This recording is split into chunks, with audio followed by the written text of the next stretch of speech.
this raises an interesting question. Do you always have to move from slavery into anarchy? In any movement, does that, if you're coming out of slavery, will you always move into anarchy?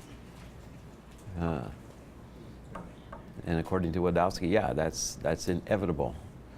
And we'll see why as we get in there. Before we do, it's always fun to contrast some of the characters here and ask the question, who's the best leader to bring Israel out of Egypt? So if I move ahead here, there's the question, who is the best leader to bring Israel out of Egypt? So why did Moses get chosen? Why wasn't Joseph chosen? You know, that doesn't he qualify? I mean, you know, he's got some pretty interesting credentials. He's the reason they ended up in slavery. Maybe that disqualified him, huh? Yeah. There we go. He's the reason. He's the reason. His brothers and So let's just walk down the side there, looking at their temperaments. Joseph much more controlled. Moses being pretty compulsive, right? And that's what got him into trouble and made him take a trip down south. And the Bible says both are pretty good looking.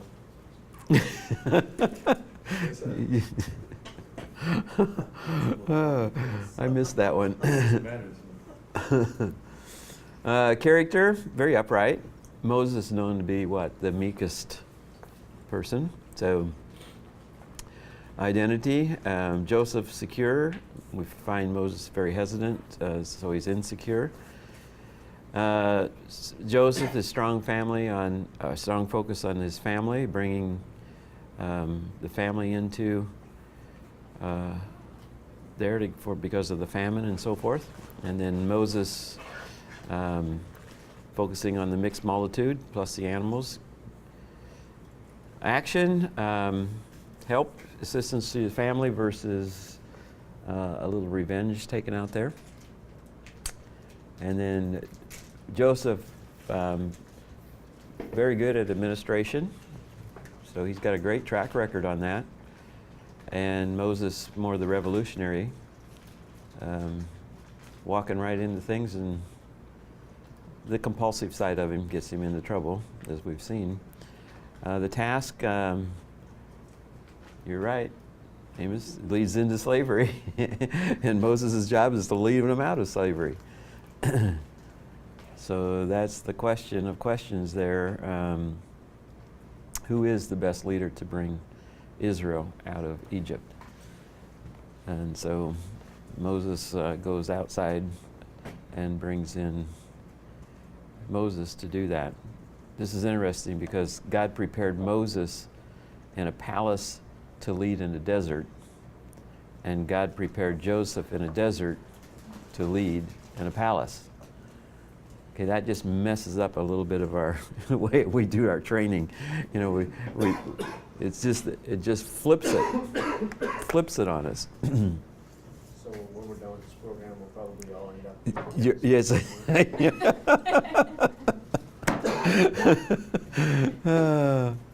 There's no hope for us. There we go.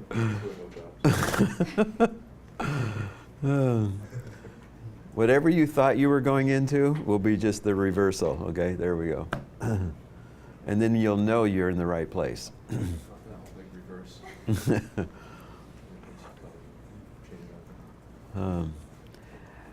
Another interesting question, and we're off the topic here just a little bit, but I want to bring this one to our attention because I think it's very, very important when we talk about leadership. Which key leaders in Scripture were at least bicultural, if not tricultural or whatever? Paul, 1. Jesus. Yeah, 2. Abraham, 3. Moses. Yeah. Yeah. Esther. Daniel. Wow. Joseph, of course, yeah. Isn't that interesting? when you start looking at some of the big players in Scripture, that they come from backgrounds, at least bicultural backgrounds, and some of them more than that. That is Nehemiah. There you go. Yeah. Contrast that with Peter. Very parochial. Had a difficult time moving into the Gentile world.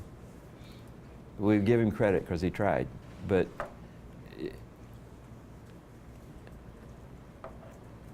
those other guys and gals, and so you got them on both sides. Both genders are there, which says something about those who have that cross-cultural experience. It helps them to see the world in very different ways. So I just wanted to throw that out to you, just to when you're thinking of leadership, one of the key questions would be, wonder how much cross-cultural experience this person has. And then we need to know, okay, they got it. How well did they do in it? Flexible? You know, then we start looking from that perspective. Yeah. Ivan's never going to get out of slavery. We got him stuck in that regime forever. All right, well, let's move into anarchy. Just the way it sounds, doesn't it? It sounds bad. Okay, so for Wildowski then, the major religion in anarchy, and that's why he doesn't like it, it either leads to atheism, you just do whatever you want, right? Or polytheism, so either side, he sees that as dead ends, so you don't want to be here for very long. Who gets the revelation? Well, no one or everyone, just depends on. And what's the role of leadership? He calls it Midrik, which is, in the Philippines we call that Ningas Khan, which is like a plant that if you light it on fire, it just kind of explodes, and it's very, very bright and burns really, really fast, and then there's nothing. So that's what leadership is in anarchy, where it's there for a little bit and then it's gone. And somebody else does it. There for a little bit, gone. What's the role of followership? Whatever you want to do. You make the call. And scope of power, well, that's why it's a little bit limited. You know, you can only go make decisions, certain things, you do that, but you're caught too. Duration of power, it's in there, it's on and off, back and forth. Okay. The Pharaoh played into this role really nice to get Israel to want to move. And his actions provide a school for Israel, teaching them, you know, this is kind of bad. And I'm getting tired of making bricks. I'm tired of making more bricks, and I'm tired I don't even have any straw anymore to make the bricks. And so it helped push them out the door. And that's sometimes you have to have those outside influences to put the pressure on to get you to want to move. And so Israel plays right into God's story that way, and Israel's story, by putting on the pressure and helping them to think about, maybe we ought to get out of here. Anarchic regimes, to the extent that leaders exist at all, are led by Midrik men who flame bright and burn out quickly.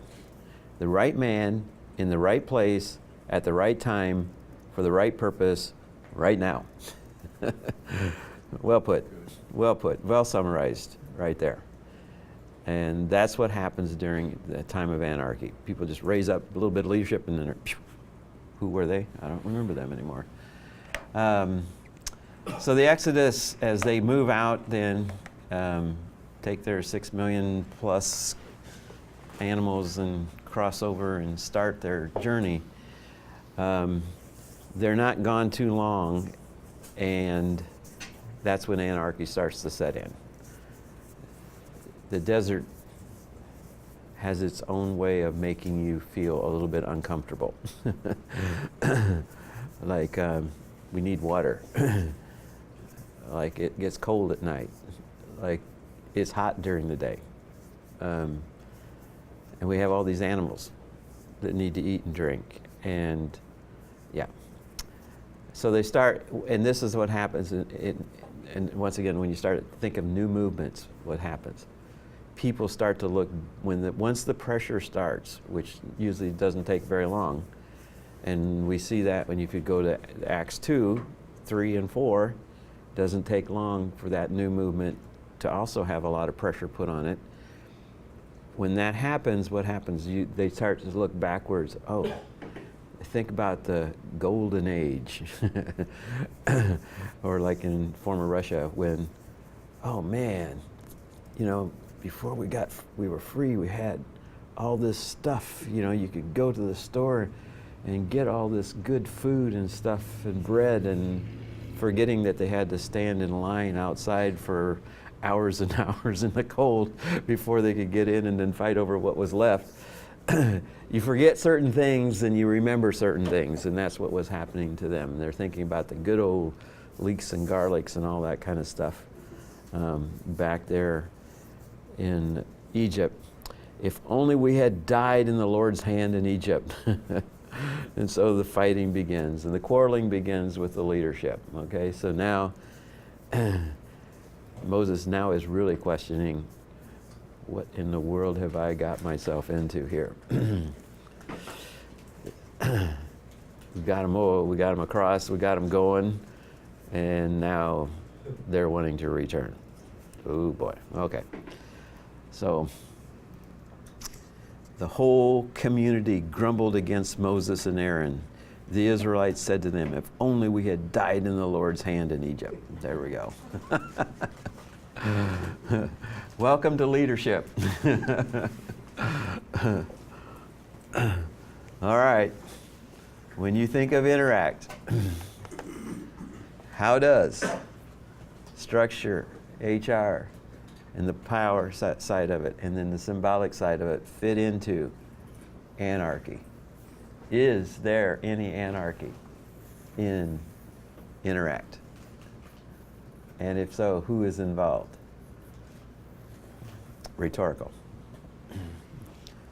Rhetorical. You can play with this one tonight. The slavery one and this one tonight. All right. Let's go back to our size question. Numbers. How big can this regime become before it becomes ineffective in anarchy?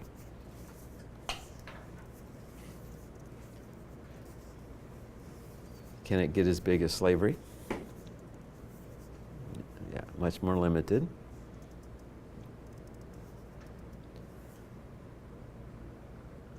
It's too individualistic. That's where the breakdown comes. And leadership is only too sporadic. So it does cut into the size and how big it can really get. All right. In the anarchy side, what's the leader's sin?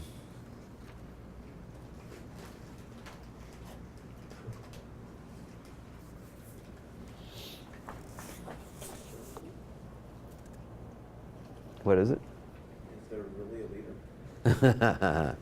Yeah, to the extent that leaders should exist at all. Yeah. Yeah, Yeah. that's what Bell was saying. Mm-hmm. Should they exist? Yeah. That's a good point.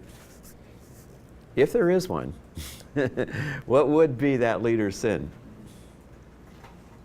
in anarchy?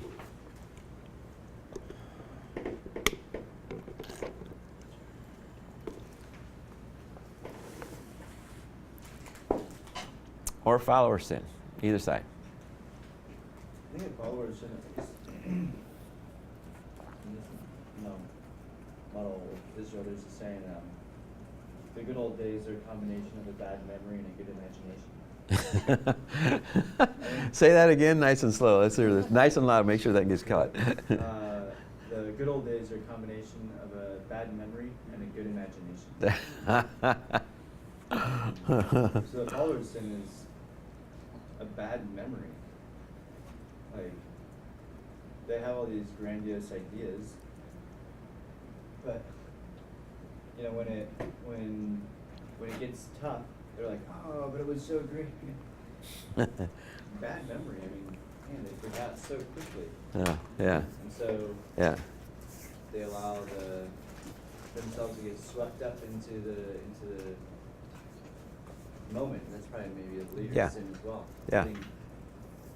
I kind of agree that maybe there isn't a leader. There's the emotions and the circumstances are what's leading people. Mm. People are following emotions and circumstances. There's maybe not a very strong leader. The leader just happened, like you said, right place, right time, Yeah. right now. He's just in the front of that, wave. Just got in the wave. Yeah. Caught the wave. Yeah. Yeah. And then the wave crashed. Yeah. Mm-hmm. When I think of concrete examples of this, I think of the Occupy movement, I think of the Vietnam War protests. I even think of, in Les Miserables, the pushback, the French Revolution. Uh-huh. And I wonder if it's a naive idealism that they all hold to. Yeah, Huh. the leaders of the sort of the anarchist kind of. All of That's the- interesting. all of the naive idealism. Yeah. And that lack any kind of human connection with reality. Mm-hmm. I think that's true because, looking at French history, after the revolution, there was maybe half a century of just like, it's like they didn't know where they were going. They're like, something needs to change. They maybe had But- some ideas, but it just never like materialized into something that stuck. Hmm. And continued on until, maybe 50 years later, especially like Napoleon. Mhm. Took control and he kind of led them from there. But yeah, just naivete and just lack of vision. Hmm. Yeah. Wow. I mean, usually it goes back and it cycles back into slavery too, or the hierarchy. Yeah. So the one way to take control, to make it more sustainable, Mhm. seemingly sustainable. I think using this analysis tool, sometimes I would say, like for example, the church movements here in the U.S., like the emergent church movements, they like to be smaller. And Okay. The whole argument is that they like the feel of community, more Yeah. intimacy in community. Yeah. I would argue it's more individualistic because of this. I think it's more anarchist towards the system that is, but there's no way to really rebel against the individualism that's so internalized within our white Western culture. Oh, gosh, that yeah. I really think it's more because of individualism. That's why they got Mm. smaller, because they don't last very long, as we Mhm. know. So it's interesting. It's more of a to me it's not a theological issue. It's a cultural cultural issue of today. So anyway, so just using that as analysis. That's good. You know. I like that. That is excellent. I know you've talked about that in your writings with missional churches, etc. There's a lot Yeah. of good things, but I'm saying certain things about the very persistent individualism of anarchists Uh-huh. that use words like community Yeah. and shared knowledge or shared Values. and all this stuff too. That's really more of a guise for really wanting to do what they want to do. These movements don't last that long Yeah. because we just found Yeah. it doesn't last that long. Yeah. And that's a great question right there, is how long can you live Yeah. in anarchy, some countries we have lived in anarchy for a long time, but you're thinking of the emerging church there. Yeah, how long can you live like that? and it does. And something's got to happen. Can't keep staying there.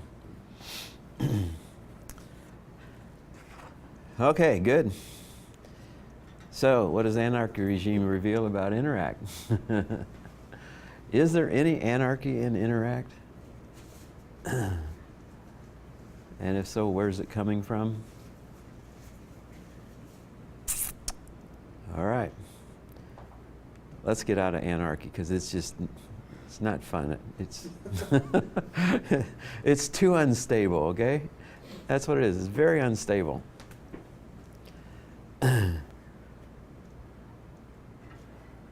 I mean, I think of Afghanistan as like, how many years have they been in war? You know, the Russians before, and wow, that's been years and years and years. The unstableness. I think, yeah, the problem normally is that we've not accepted that these are normal, real things we must go through. Huh. So people just want to wash it. Yeah. Yeah. Hmm. So, I mean, it's a problem. It's huge. It is a huge problem. Yeah. But we have not accepted that this is part of our process. Yeah. Yeah. Because I look at the impatience with which I see some of the programs being implemented in Africa. That itself is a problem. Hmm. Because we overlook this and fail and fail and fail and Huh. fail, and we don't know why we're failing. Yeah. Yeah. Because, Wow. I mean, if this was God, with the children of Israel, God himself doing about me. Hmm. And if we could be patient with them, and I mean, it doesn't mean things were just smooth. Right. But that's Right. part of it. That it has to be part of the process. Yeah. Because when I look at, like for example, how the African governments were messed up. You remove one regime, Yeah. replace another one, and you go to worse. You know, it's a vicious circle. Yeah. Can anarchy though become like stability? It's like, How do you mean? like I'm thinking Afghanistan. Yeah. Okay. War and war and war. Yeah. That be their stability then? It might. Yeah. It may, it becomes the norm. Yeah, it becomes a norm. Yeah. And then that way it can perpetuate itself longer. Yeah. To be It's a generational thing almost. You know. Because normally, like in Egypt, for example, the Israelites did not even anticipate freedom. That was Yeah. not Yeah. in their mindset. Mm-hmm. So what was happening is not part of their experience. They're Yeah. not even understanding it. Yeah. They're in the desert, and you think they don't understand what's happening. Huh. They did not conceive it. So, and I see this. Normal Yeah. leaders lead and think people are with them. They're not with you. Yeah. And not even that. Which says the leadership better understand the role of anarchy Mhm. as you move from one regime to the next regime. John. Since I missed last night, you may have answered this question, but as I look at them, Waldowski says that number 2, the hierarchical one, is the morally superior position for Yeah. a regime to be in, right? So is there a progression that goes from, if you're in 3 slavery, you'll never just jump over to 2. You'll probably go to anarchy, and then out of the anarchy will come the equity, and then from the equity, hopefully you'll move into number Yeah. 2. Is that That's his argument. Yeah. is there Wildowski's. a reason why he doesn't number them? I probably numbered them wrong. I don't, Okay. don't go by my numbers. Okay, I don't know just what. wondering if the numbers. Yeah. Yeah. No. I have to go back. I have to go back and check those So numbers. he doesn't think that, is it possible for a group to go, say, from anarchy to hierarchy, or does it really need to move through the equity? Yeah. To me, I think you could jump around a little bit, but I don't know. I think if it was for sure, if you're coming out of slavery, you're going to go into anarchy. But let's say if you into equity, I think even when you move into hierarchy, there's going to be some anarchy.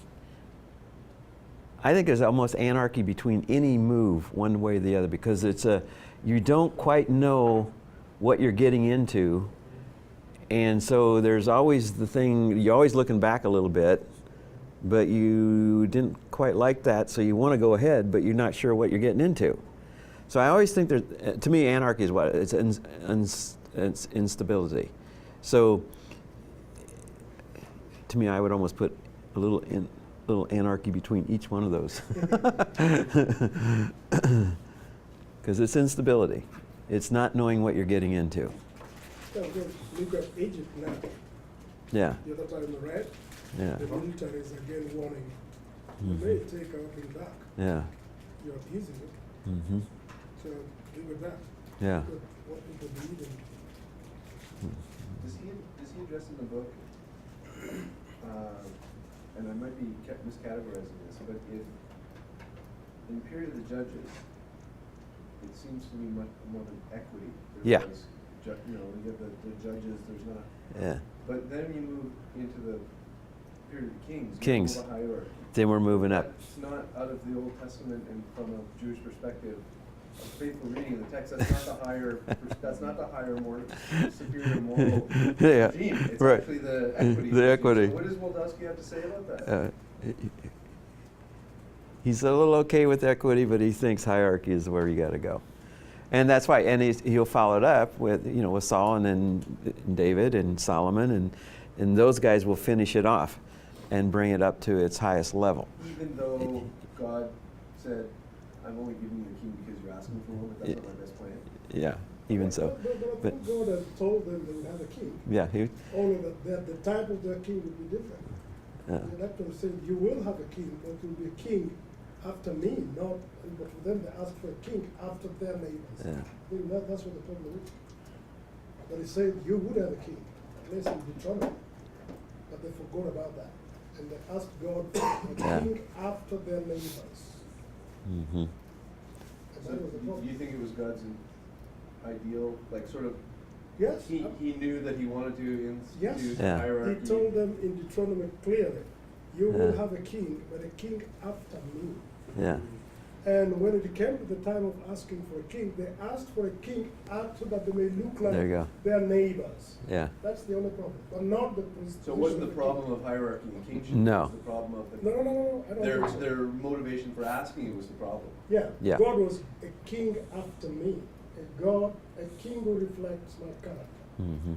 But for them, they were looking for a king that represents the character of the kings in their neighbor. And they got Saul, and that fitted their, criteria. Yeah. A man who can crush everybody's head. Yeah. God said, no, that's not the kind of king I want. And that's what they proposed. There's a lack of the image of God as a leader in their midst. So, That was the issue. And the motivation, the initial motivation was an issue too. But I think what God was saying was, he's not. I don't know if he's saying that necessarily this grid or this regime is proper. That's not what he's saying. He's saying that if you are properly ruled by the king that I'm going to give you, you'll be fine. Yeah. So. Yeah. in other words, I am the king. The king must reflect Right. me. Yeah. And for them to say, no, that's not what we want. And I will trace it through the judges then and into the kingship as we go through here. We'll catch all that. Super. Okay.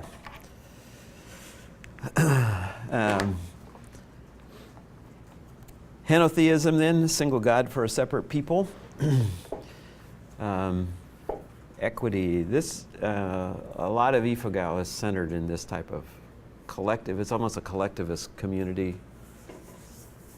The revelation can come to individuals, but it can come to small, and the small groups will agree with what happens, because people have, when they're small groups like that, they have power to make decisions. They're involved in the decision-making process.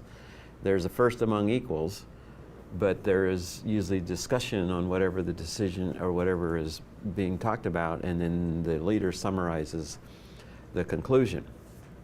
The role of leadership, charisma, maybe a very good orator, could be.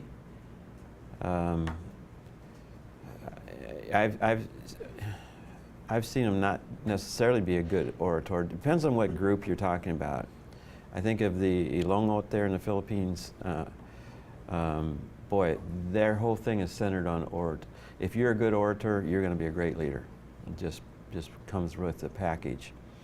Ifugao, it doesn't hurt, but it's more than that.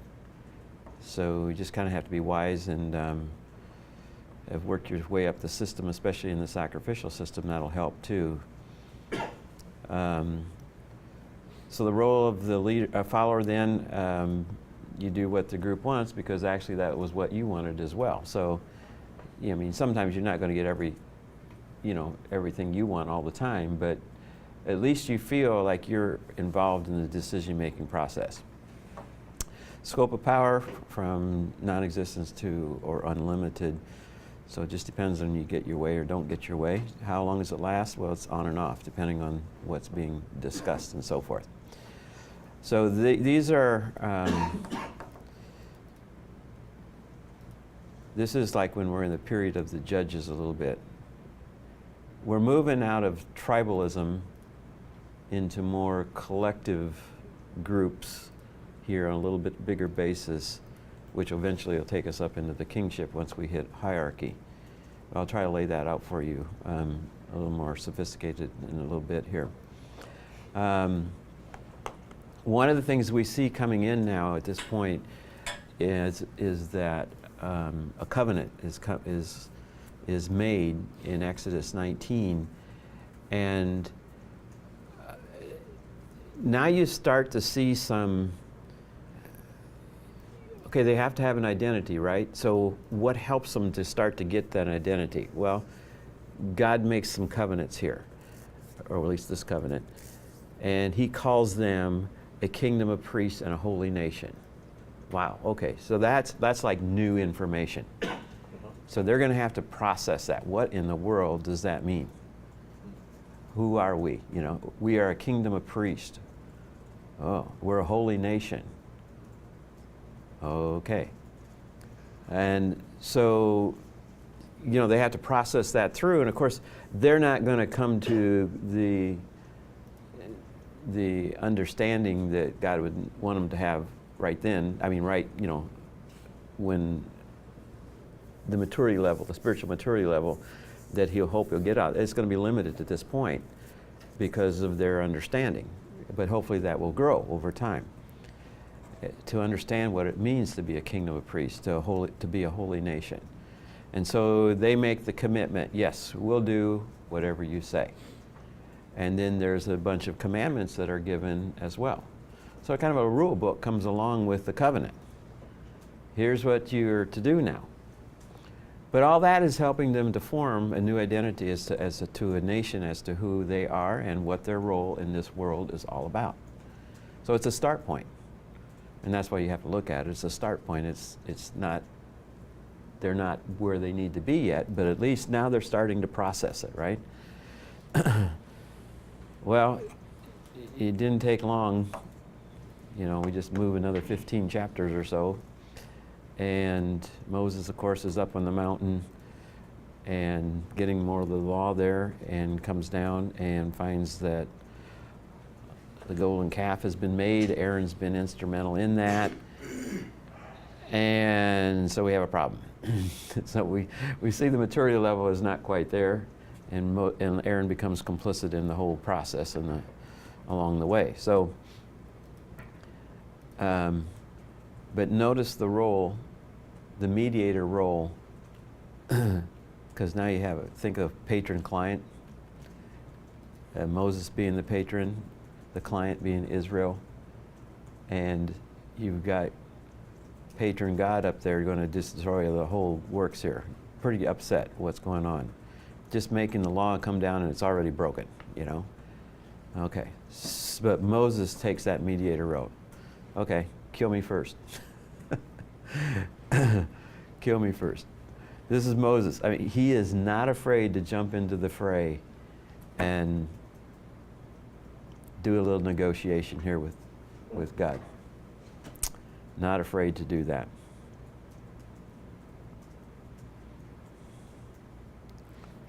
Destroy me first. Okay, later on they will send spies out, and they come back, and of course some of them are okay with it. The other ones are saying, this is too scary. And by doing that, they're really rejecting the promiser of the promised land. This will lead to, we should choose a leader and go back to Egypt. Oh my gosh. I wonder what color Moses' hair was when he left and what color it was when he got to the other end. We should choose a leader and go back to Egypt. Then Moses and Aaron fell face down in front of the whole Israelite assembly. Wow. And of course, you know, the results of that are pretty devastating. Moses deliberately chooses to share the sentence of their wanderings. And there you get a feeling for the type of person he was. And the mediator, okay, I'll join in. And this is back to the definition. What's the definition of Israel? Remember that? And the definition of Islam? To contrast, Islam means what? Submit. Yeah, submit to God, right? Submission. Exactly. And what does Israel mean? Close. No, quite. Submit to God versus with God. What are you going to do? Moses has already done it. He's already modeled that. It means to struggle with God. Two very different understandings of God. Where Islam will say you just submit, right? So that's back to what you were talking about. You're passive. You're the peasant, right? So you don't do what Moses did and take God on. You don't do that kind of stuff. No, but Israel was very much, and the leadership, you watch the leadership, was very much into that, struggling with God. And Moses will do that the whole time, all the way to the end, until God finally says, shut up, that's enough. We're done with this. You lost, okay? You're not going in to the promised land. It's not going to happen. But there's two very different views of God. You struggle with God, you interact with Him, you dialogue with Him, you challenge Him. Boy, that's very different than in Islam. You don't want to do that, Who are you to talk to God like that? Who are you to say, kill me first? Just don't do things like that. That gives us the two views of leadership. Ah. And this one has been the most popular. The most? The Islam. Okay. The most popular view of leadership. Yeah. Yeah. The most popular view of leadership. Struggle with God. In fact, I think Christians like it more than Muslims. What was that? Which one? Christians like the second one. Yeah. To submit to Like God. it more than Mm-hmm. the Muslims. Yeah. I see the Muslims apply the first one, practically. Huh. Yeah. Yeah, that's right. Yeah. Uh-huh. They're legal. Yeah.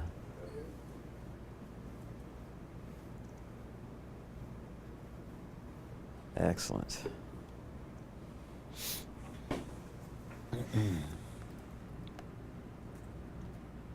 Okay.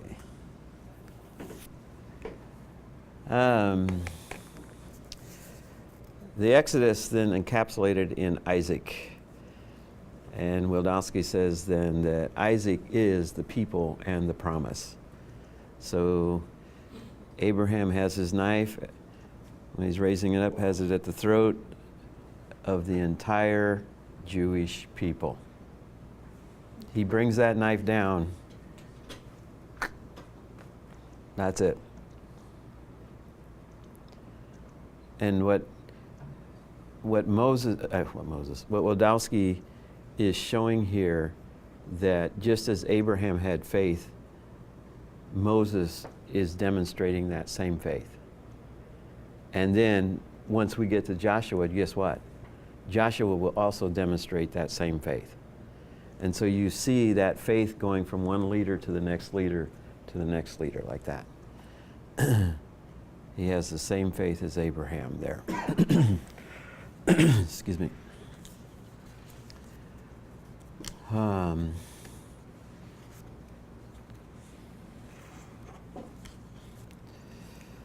Okay.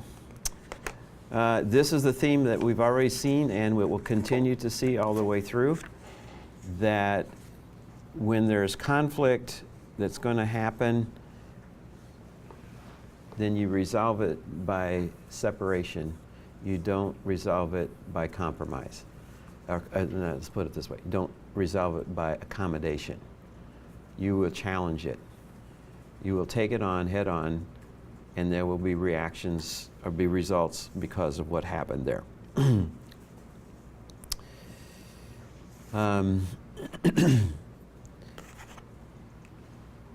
When the judges ruled, they act under a regime of equity and were charismatic leaders, but in between times there was anarchy. And that really captures it. How would you like to meet up with those burly guys? They're in the rock pile. And what did they do? I mean, they go about their business, right, in their little groups. And then when they'd be threatened from the outside, they would join together and they would ward off those attacks. Yeah. And then once safety was there again, they'd all go back to their own little groups and do their own thing. And then come back together when they're under attack. So that's kind of how they did it. And so you have equity moving into anarchy and back and forth like that the whole time. So we're in the judges' era at this point as we move up towards the kingship. So equity there is, it's an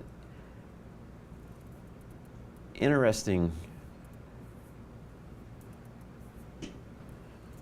I loved living in it when we lived among the Ifaga. It was just fun being in that because people had a lot of say in what was going down.